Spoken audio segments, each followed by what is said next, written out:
They gave me a message in Igbo language. Now I can't see how that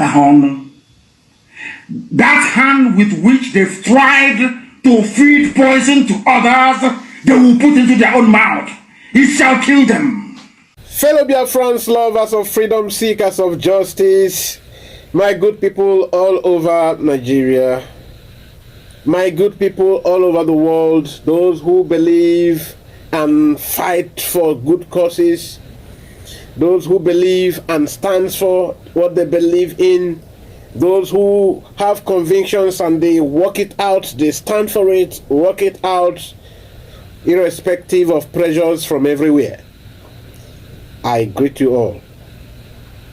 Chukwu Kikabiama said, "It shall be well with you." That is why we are bringing the greetings from above to you. It shall be well. Today we have come to give you some. We are still counting down. I think we are in 38 days away. You will begin to see the manifestation of the power from Ekekerowa in liberating his people. When you look at the intimidations that has continued to come, you will think it's not going to be possible. When you look beyond, you know, it will be like those that dream dreams. When it will happen, it will be like those that dream dreams to you. If you remember the very portion in the scripture where Elisha said, "Lord, open," I think 2 Kings 16 to 18. He said, "Lord, open his eyes, open the eyes of this young man, so that he will see and behold that those who are with us are far more than those that are with them." And the Lord opened the young man's sight, and he looked upon the mountain. He saw chariots, he saw crowds of men with armors of all kinds. And he said, "Yes, this Lord, this God." So this is what now you are going to do. I don't know how many of you who are going to open their eyes, who are going to... Okay, I am praying now, as I am assuming the mountain of a prophet now. Lord, I pray, open my people's eyes so that they will see that they that are with us, they that you have given to us to fight this battle, are far greater than those they are seeing with chariots, because they are amount to nothing. I know they will be concerned with what is happening around Ihiala now.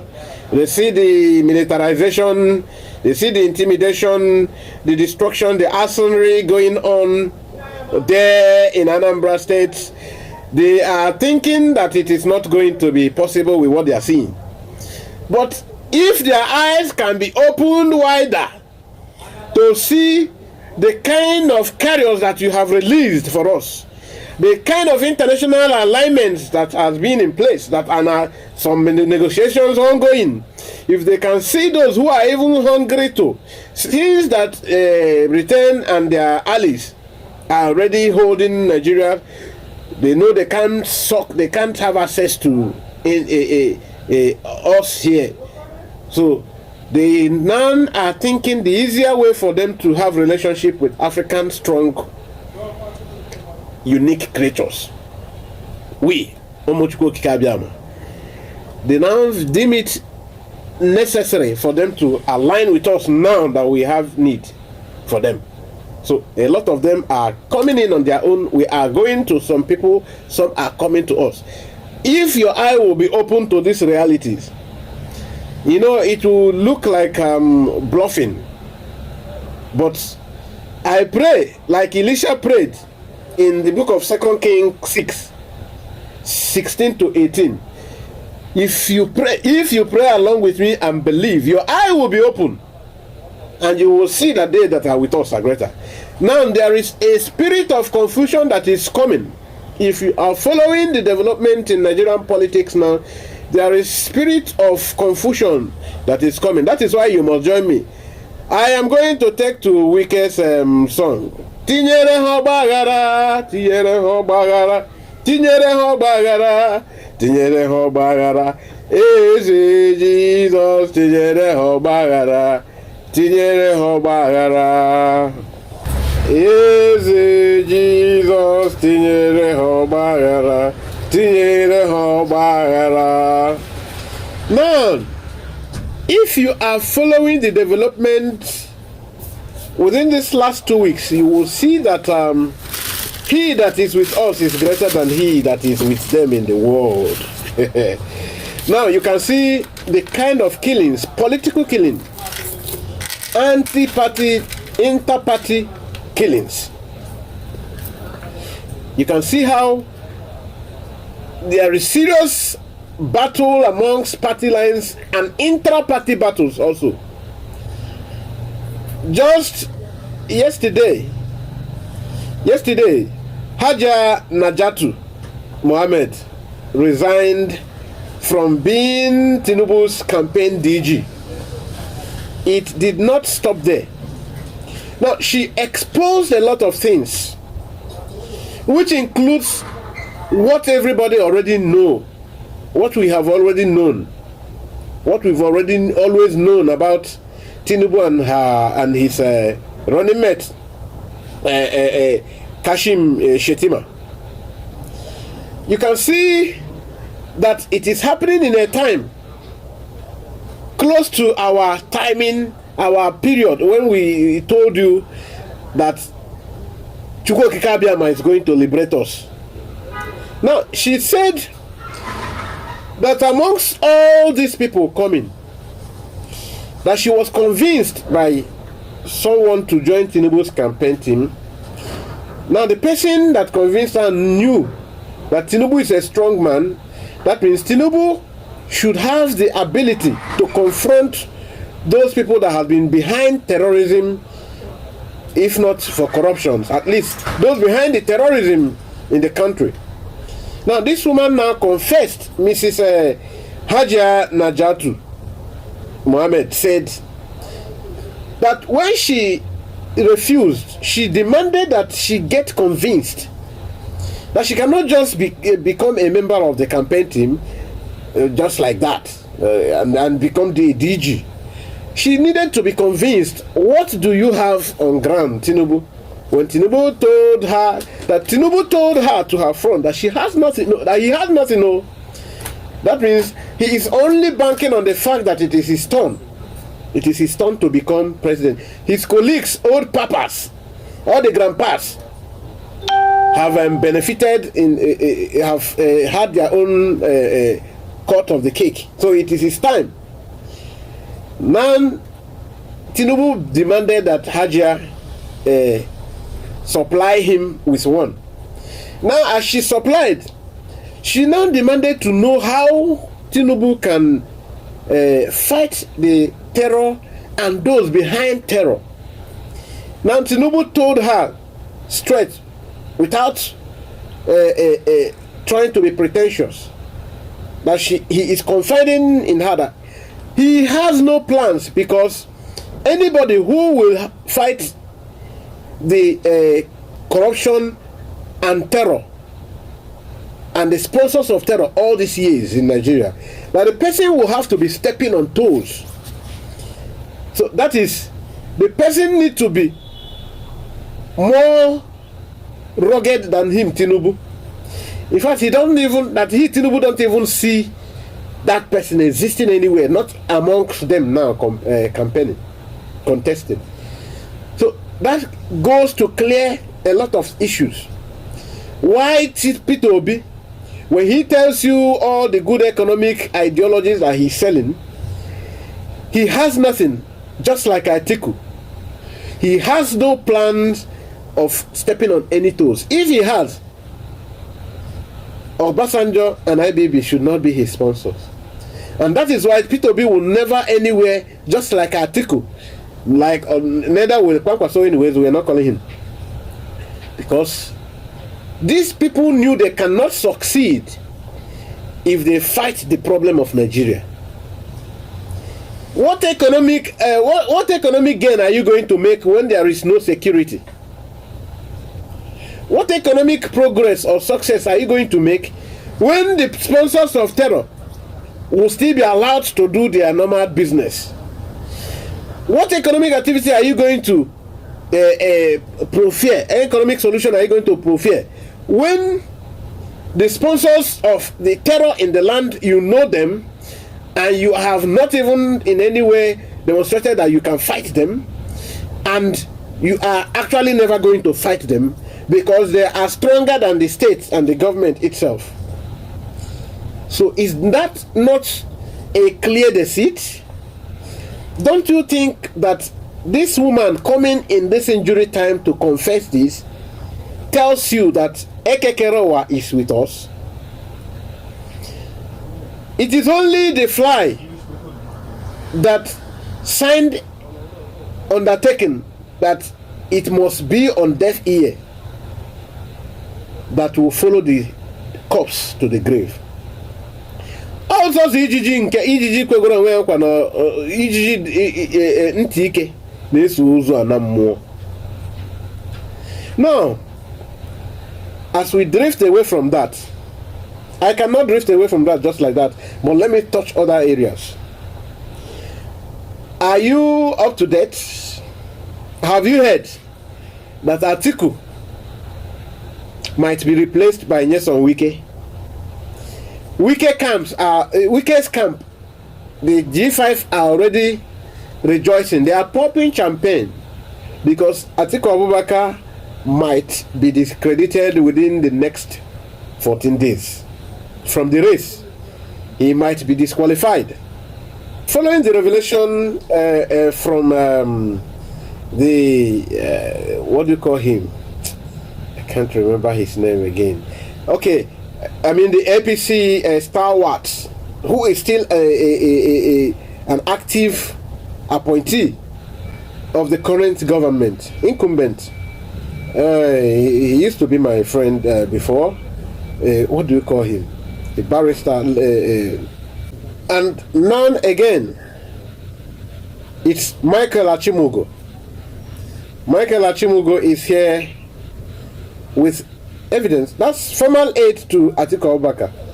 Even till this 2023 race, Achimugo came out. He has sworn an affidavit. He released the video, the audio conversation between him and Atiku Abubakar, how Atiku accepted to corruption, a very big corruption in the country. So all the evidences that have been rolling out, they are factual, valid evidences. So just like Tinubu's evidences of corruption abound, Atiku's own here have been very clear. So now the problem is, who will bear the cat? Who will save Atiku? Tinubu is from the party in government. So as usual. Now, being that this is as usual, and you are a Nigerian, you are listening to this, you have, at least you know very well that Tinubu has amassed so much wealth. He has acquired too much properties, almost than the state government. He has boasted himself that he's richer than also state government. He has at different occasions demonstrated this. He has been caught with bullion van. He has demonstrated serious wealth that requires serious interrogations, even in this 2023 elections. His emergence as APC flag bearer, you have seen how much dollars exchanged hands.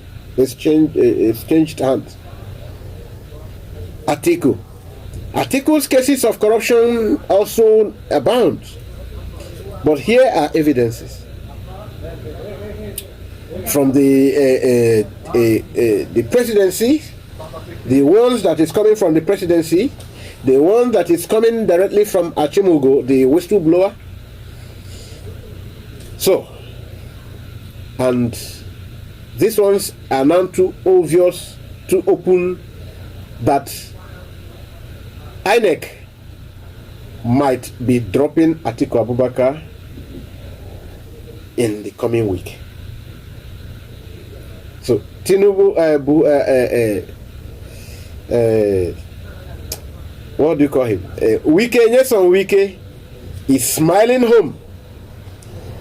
His G5 colleagues are smiling home. They are now popping champagne because they are dancing now. They have been caught on cameras where they are dancing, you know, rejoicing over what they called a very good news. Now you will know that it takes a violent man to make a mark that can never be erased. Now that Wike will take over the mantle, you can see the big battle.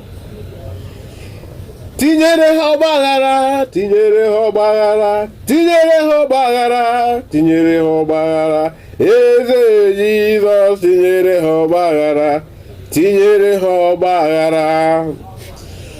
The Obagara now is coming, fully loaded Obagara is coming. It has started, it's not even coming. See, fully loaded Obagara is already here. Now, why they battle amongst themselves, you have seen how the Togre activities, the killings that are associated with it, is already rampaging Imo State, Anambra partly. And you can see the militarization, you can see more provocations that is making up. You see, when they do these things, they don't know what they do. When the federal government sent men to go and burn houses, destroy houses, even houses that are on finishing touches, pull them down, you make more devil to contend with. You make terrorists. You make even innocent people terrorists. Then those who are already stubborn people in the society causing a problem, you make them more devilish, that it will be difficult to contend them. You are hatching eggs of terrorism every day. So they are giving us lesser work. Why we battle for Biafran liberation with international institutions, we make more complaints and put more protests in different international institutions. Then they make more terrorists who will fight them, and that will be to our credit. It will be to our advantage. Why they make monsters to contend with, we are there battling it in international carpet. And you will see what is it there to hold us from getting liberated.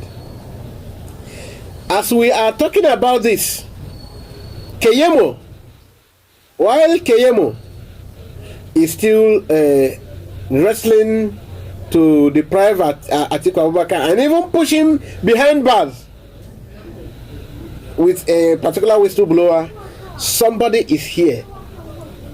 Michael is here. Achimugo Michael is here practically to finish up the work. Now, watch. You can see the...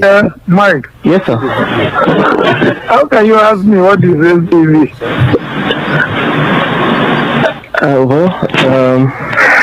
I don't know what SCV is, and I need to be sure before I start arguing with these people. LTV is a special purpose vehicle. In other words, is a company they incorporate to carry out certain, activities. You are listening very attentively. You see what happened was, when we came into, the office, and I advised the president against,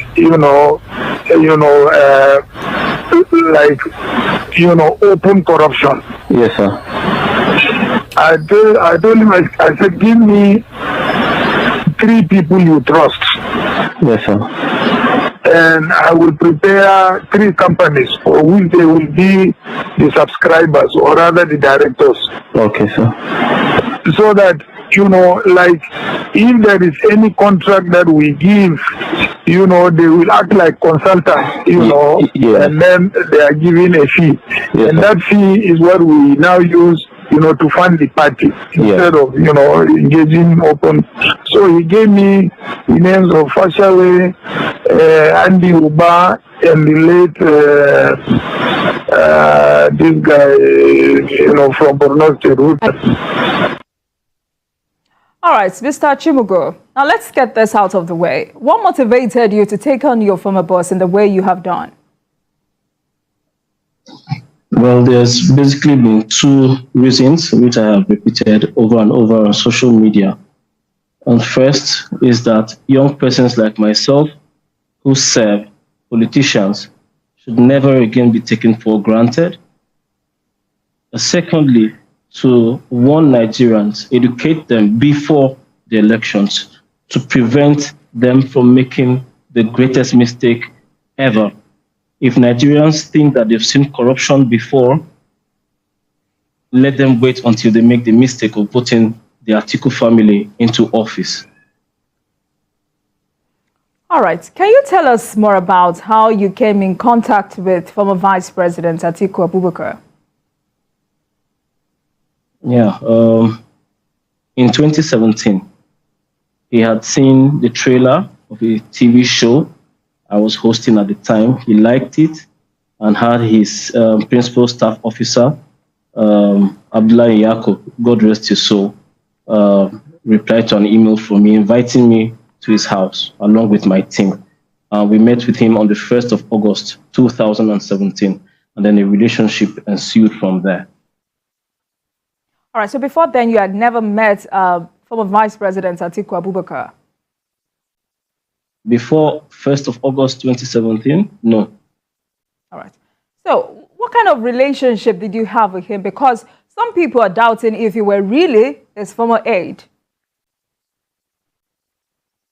Oh, well, at first it was a father-son relationship. We're quite close. Sometimes he would ask me to come over to Dubai to meet with him. I have facilitated appointments of other media aides for him. I've secured admission to schools for him. I've carried out a lot of assignments, some of which I will not be able to speak about on television. It's also instructive to note that as damage control, when they sent some of their spokespersons to deny his ever having a relationship with me on national television, it didn't take too long for some others to realize, it was them digging a grave for themselves, because, it's common knowledge, the relationship I had with him, and so not too long ago, practically on the same day that Dino Melaye was saying Atiku never had a personal or professional relationship with this person, Sheikh Umadi was saying, yes, he did indeed work with Atiku as an aide. I was not just an aide to Atiku himself. I had a legal contract with his daughter Hawa, for whom I was her media strategist, and also with his son Mohammed, who is chairman of Atiku Support Organization, right inside Atiku's campaign headquarters, where I was the media director as well. So if it was a father-son relationship and you had this connection with his family, at what point did you fall out with Atiku to start piecing together information while still his aide? What really happened? Why did you record your boss? As I stated in my feed of it, my boss wasn't the kind of man that, I could call randomly, because he was always busy and most times his phone wouldn't be with him. So initially, I had to record those calls so I could play back instructions without having to revert back to him, and bother his schedule. That particular phone call that you just played, it didn't quite sit well with me, because you see, people have to understand that I was besotted with the man. It wasn't because of his presidential ambition. I sincerely loved the man, and I was happy to, be under his tutelage at the time, but that particular explanation that he gave to me, because it didn't sit well with me. If anybody who used to follow me on social media at the time can replay, after that explanation, I never went back to engage Kayode Ogundamisi, whose tweet had led to that conversation, because when I heard what my principal had said, I realized that there was more to this. it led me to, after a few years, a couple of years, I began to see so many other things within the family. There's this huge dysfunction, that doesn't augur well, that doesn't speak well of the family. It lies behind the facade that people cannot really see. But I am Nigerian, I have children, and so do millions of other Nigerians. And I understand that if this is allowed to fester, if this is promoted to Aso Rock, then the entire Nigeria will be shattered. And so I decided to come out and try to prevent this from happening. All right, still talking about that particular audio, at what point did that conversation happen? Oh, yeah. I had seen a tweet by one Kayode Ogundamisi, alleging that Atiku had received a 100 million naira bribe from former Plateau State Governor Joshua Dare. You'd recall that the governor had been sentenced to prison as a result of that particular transaction. Other names were mentioned. And unlike some media aides, I didn't used to defend my principal blindly. I would always seek clarification from him, ask him for the facts of the matter before I would know what to say out there. So I had sent him an email asking, for the facts about that transaction. And he mentioned SPV. Honestly, it was the first time I was hearing about SPV, and then because I didn't understand it, he called me to explain. That was what led to the phone conversation that you played. I was shocked, with the things he told me, and it led me to begin to try to dig deeper, and re-examine the person I had so much believed in. Okay, so I'm sure you must have seen or heard that Senator Dino Melaye described you as a blackmailer and attention seeker. How would you react to that? Well, first of all, Nigerians know who the biggest political clown in this country is, and that's the person of Dino Melaye. And it was a very weak attempt, at damage control. The issue here is very germane to Nigeria's future as we approach the 2023 polls. Let's assume, but not even concede, that I am a blackmailer. How does this change the fact that Atiku admitted to having used SPVs for corruption? You see, they're trying to divert attention. Blackmail is when you say to someone, look, I have this on you. You either do this for me or I'll expose you. I have never done that to anybody. There's no proof of that anywhere. So how come I'm a blackmailer and Atiku worked with me for years and didn't call me a blackmailer until I have made these revelations now, years after I started working with Atiku? So I really don't take Dino Melaye seriously. I think that Nigerians do not have much energy to waste on a man who claimed to have slept on a tree for hours or days, or possibly even weeks. He's just a court jester, and honestly, I do not intend to have any back and forth with Dino. Let them face the issues. You see, initially, Dino said that phone call never happened, that I manipulated it. But you also saw another one of the Atiku spokespersons admit on TV that the phone call happened, that's Atiku's voice, but he tried to explain away the context of Atiku's speech. This is not going away. They cannot explain it away because it is real. It is. All right, but he has also questioned, I'm still talking about Dino Melaye here. He has also questioned your letter of appointment as an aide to Atiku. He said his principal never had any relationship with you.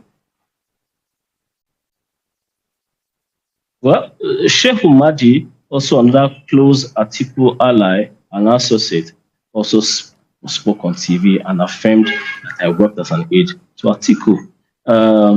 I don't know also what that has got to do with these revelations, really, because I am not making allegations against this man and his family. I am putting forward what they have said themselves. Whether I was officially an aide or not is not even up for argument. Everybody knows, it's common knowledge, because that's how everybody knew me, right from time. But the issue here is whether aid or no aid, Did Atiku say these things in that phone conversation?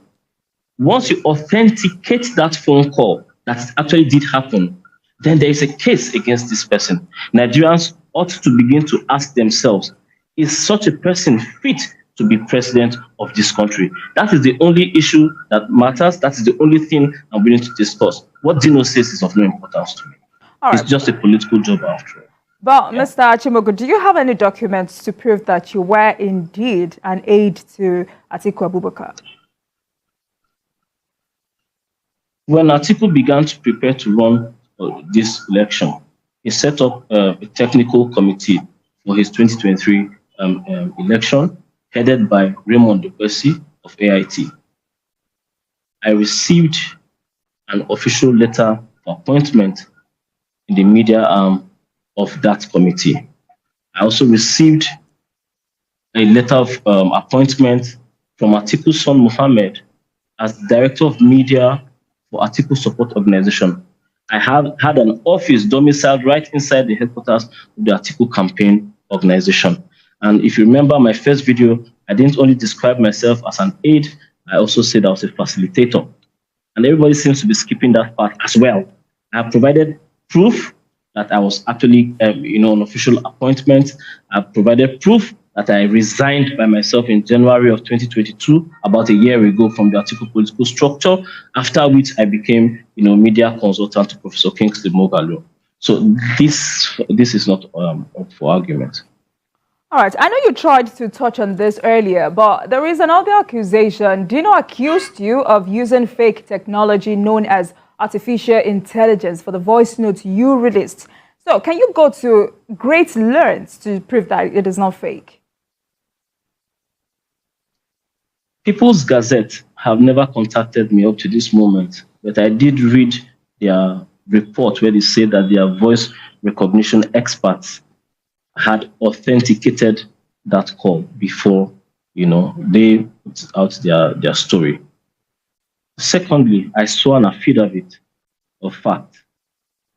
All that is left is for the relevant agencies and any member of the public to subpoena the networks. I put out the phone number with which His Excellency had called me on the day and the phone number by which I had received the call. All everybody needs to do is seek the transcript of that call from the networks. The moment you authenticate that phone call actually did happen, there's nothing else. And so my affidavit of fact is there. I'm willing to present myself to the law. I'm not even a tech person. I don't know how to manipulate these things. But the reason Dino and his people would know is because this is what they do, and that is why a few days later, and lacking any tangible defense for their master, they went ahead to forge a British Airways flight ticket in my name, claiming that I had left Abuja Airport for the UK, on the 11th of January. I have never had a UK visa in my life. I have never booked a flight on British Airways. I had to write British Airways via their Twitter handle, seeking an explanation for that. And they did respond and said that flight ticket and its reference number does not exist in their systems, meaning that it was forged. I put out this information with a screenshot of their reply to me. So I have nothing really to defend that. The relevant anti-corruption agencies haven't said anything about your revelations. Oh, well, it's up to them. I can't force them to do their job. My information, my duty is to put out the facts of the matter for Nigerian voters to have the opportunity to properly assess, one of the candidates who's running for election. 2023 is going to be a watershed year for Nigeria's future. Going forward, everybody needs to be put under the microscope. And he said his name is Falake, and that he's working for Tinubu.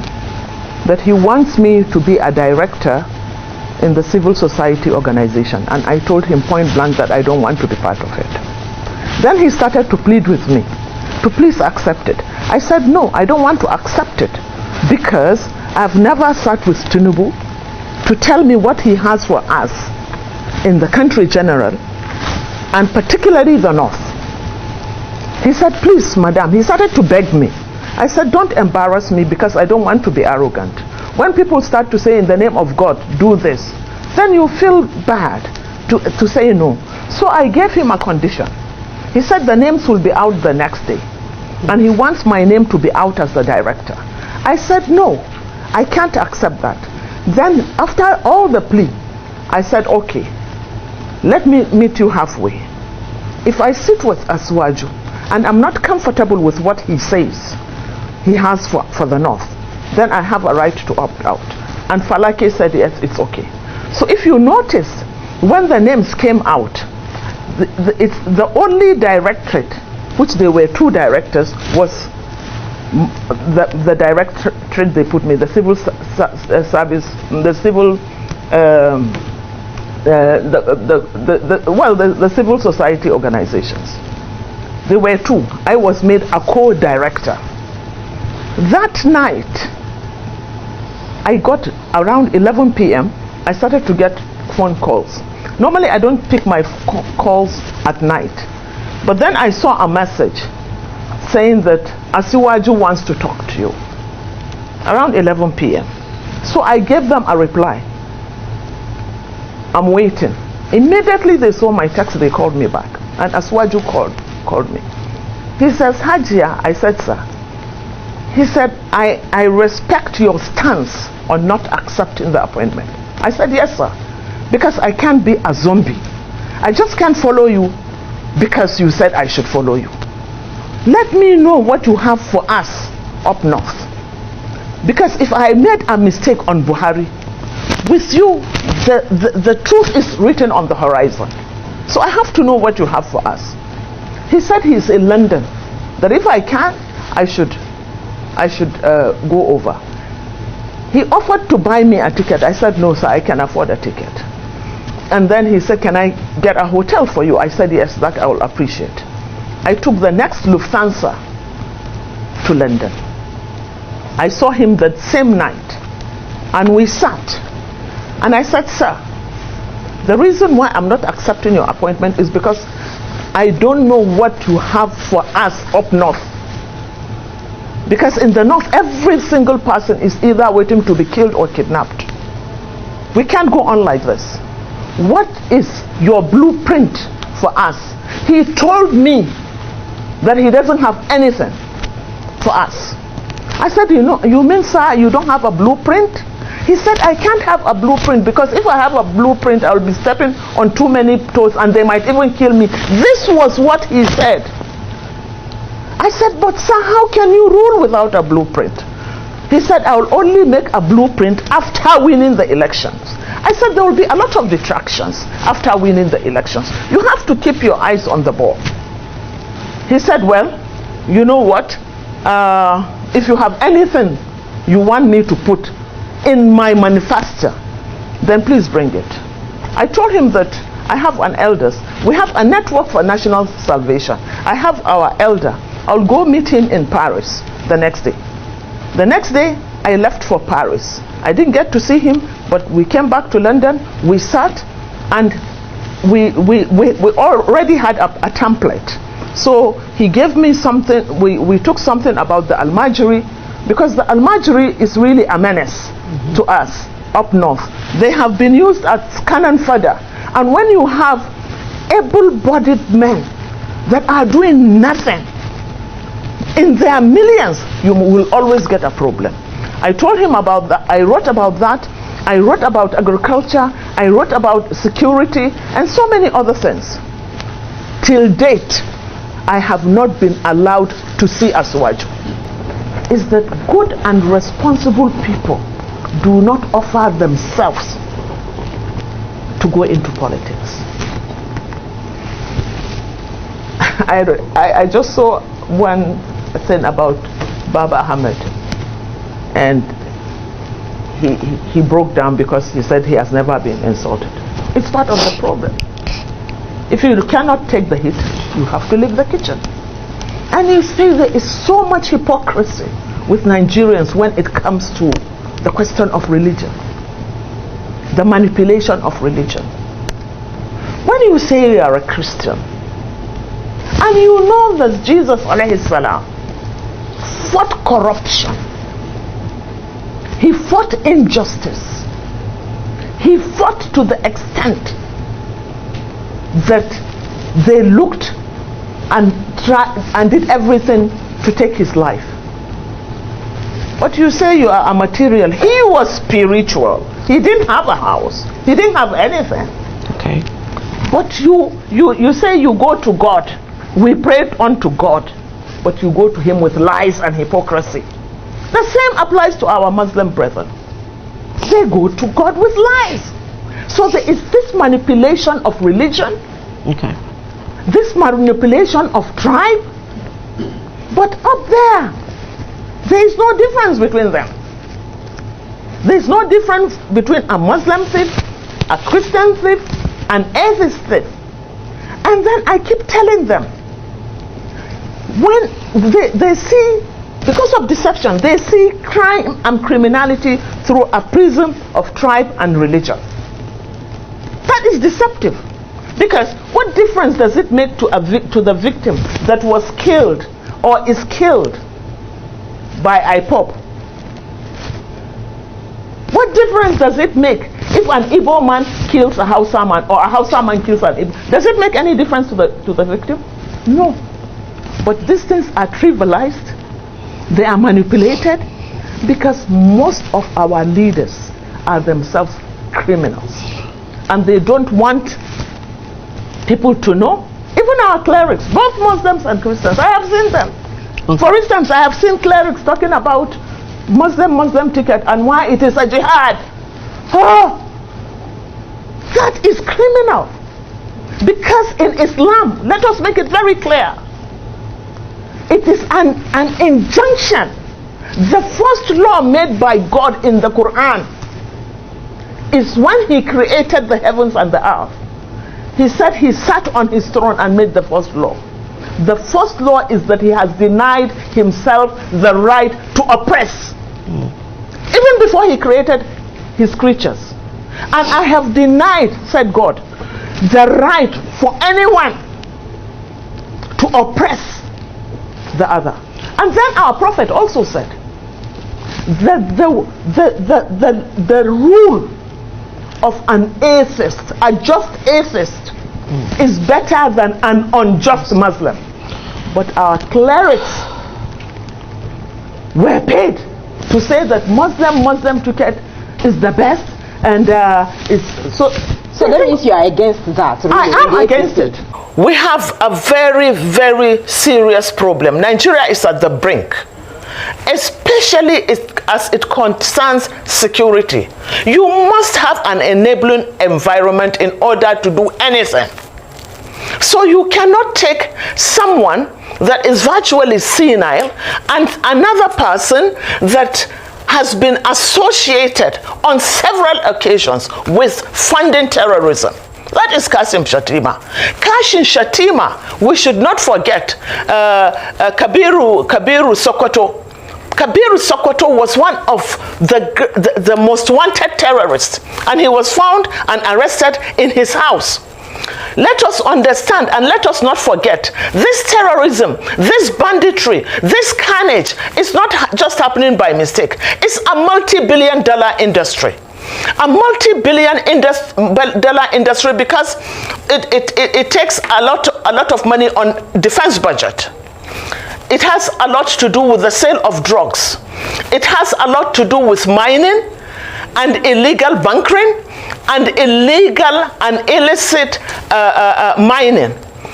And look at the areas that are generally affected by this. Take the Northeast, for instance. In the Northeast, you have the blue diamond. That is a strategic mineral.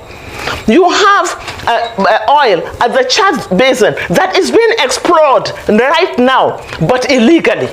You have Zamfara. If you go to Zamfara, Zamfara has more gold than Ghana. Zamfara's gold is being traded in Dubai and other parts of the country. There is a market called Nigerian gold in Dubai. Go and check.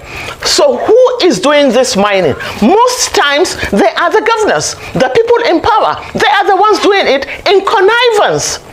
In connivance with foreign mercenaries. Can you remember?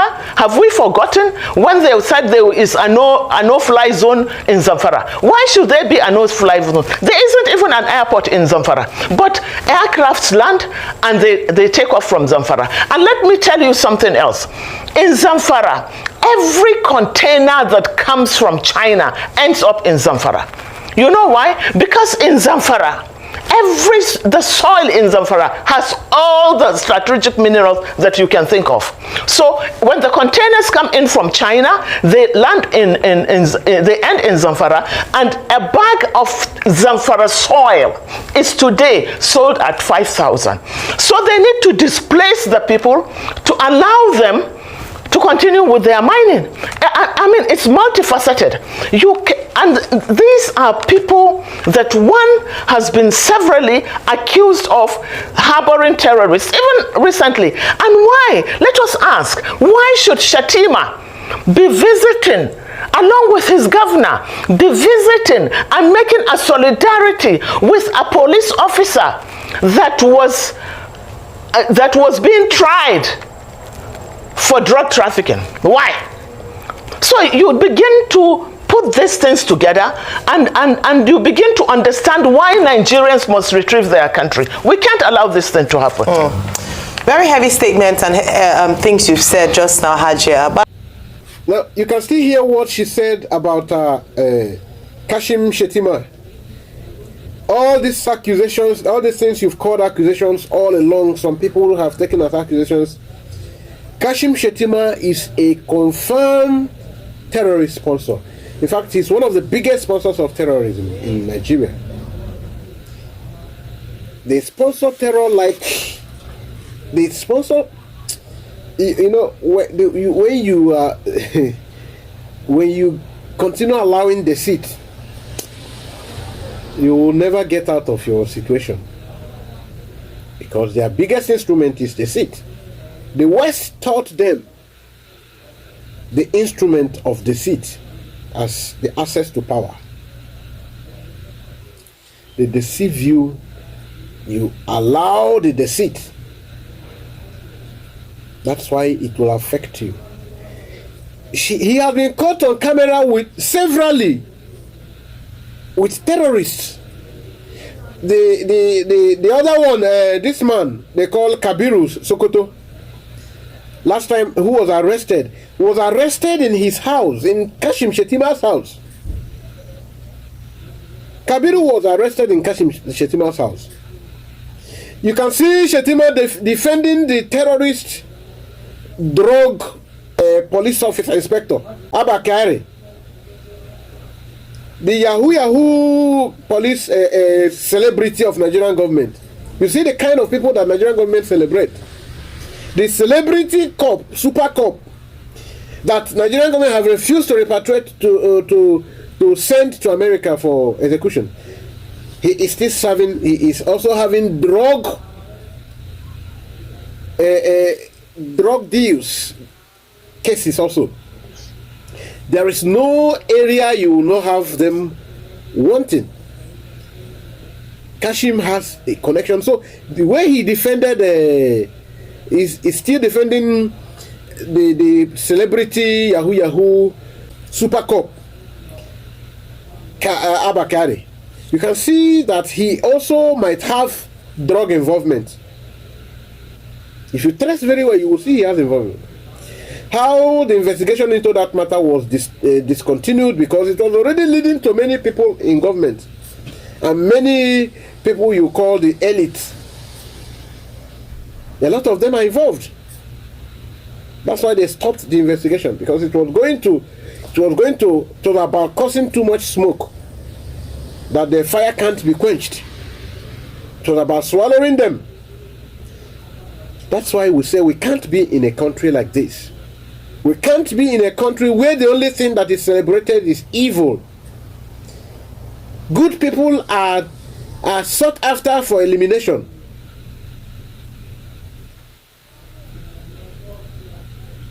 Look at young men who are creative, productive, who are in technology wizards that should be encouraged by the government. Nothing. They can't encourage these people. None of them coming out for this position, this 2023 presidency, has any such agenda. You don't hear that from them. Maybe nobody has incorporated it in their campaign manifesto because they know how to put up wonderful campaign manifestos that you can't even see anywhere in the world. But I tell you,